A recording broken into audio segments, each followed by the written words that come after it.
Prednost opravljanja maturitetnih izpitov prav iz tujih jezikov je zagotovo možnost pridobitve javno veljavnega potrdila o znanju tujih jezikov po ravni skupnega evropskega jezikovnega okvira. Preverjajo gotovo vsi maturitetni izpiti iz tujih jezikov, bralno in slušno ter govorno in pisno zmožnost, kot velja za mednarodne izpitne formate iz tujih jezikov. Gotovo pa je dodana vrednost opravljanja maturitetnih izpitov prav iz tujih jezikov možnost pridobitve javno veljavnega potrdila o znanju tujega jezika po ravni skupnega evropskega jezikovnega okvira.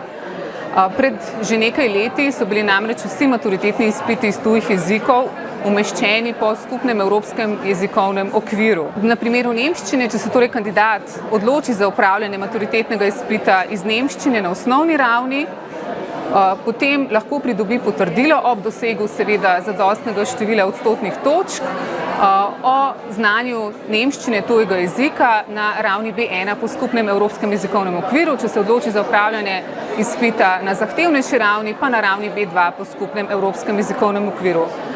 To vrstna potrdila seveda potem lahko kandidati in kandidatke uporabljajo v nadaljnjih uradnih postopkih, kot so študij v tujini, prijava na podiplomski študij, habilitacijske vloge na univerzi, pa tudi razpisi za delovna mesta.